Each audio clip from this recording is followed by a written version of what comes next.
Nakakaiyak na wedding vows nina Heart Evangelista at Cheese Escudero.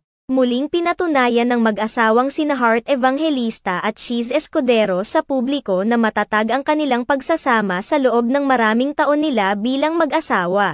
Nitong Huwebes, February 15, 2024 na naganap ang renewal of vows sa pagitan nina Heart Evangelista at Cheese Escudero sa Balesin Island kung saan sila nagpakasal noon sa parehong lugar at sa kaparehong petsa. Kasabay ng wedding, inilabas rin ng Harper's Bazaar SG Fashion Magazine ang kanilang panibagong edisyon kung saan itinampok nila si Heart Evangelista at ang naganap na intimate renewal of vow nito. Ibinahagi pa ng fashion magazine ang maikling behind the scenes ng naganap na photoshoot para sa fabulous beach wedding gown ni Heart Evangelista na gawa ng Lebanese fashion designer na si Elie Sub.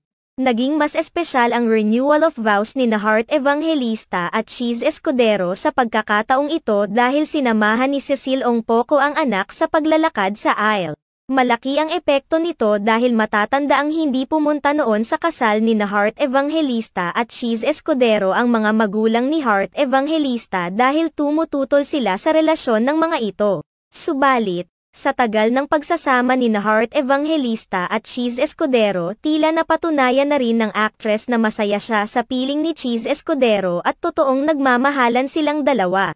Ilang beses ring naging emosyonal si Heart Evangelista sa kabuuan ng ceremony lalo na noong nagpalitan na sila ng wedding vows ni Senador Cheese Escudero. Hindi naman lingid sa kaalaman ng lahat ang ilan sa mga pinagdaanang pagsubok ng couple mula pa noong magkasintahan pa lamang ang mga ito. Una na rito ang pagtutol ng mga magulang ni Heart Evangelista sa kanilang relasyon. May mga naglabasan ring issue noon na ginawa lamang na panakip butas ni Heart Evangelista si Cheese Escudero sa kanyang failed relationship. May mga nagsasabi ring tila nagrebelde umano si Heart Evangelista sa kanyang mga magulang kaya pinakasalan niya si Cheese Escudero na hayagang tinutulan ng kanyang mga magulang.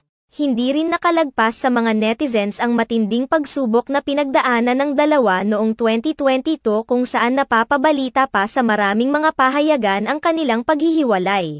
Subalit, pinatunayan ng dalawa ang kasabihang love conquers all dahil sa pagiging masaya nila ngayon matapos ang lahat ng mga pagsubok na tila lalong nagpapalakas sa kanila.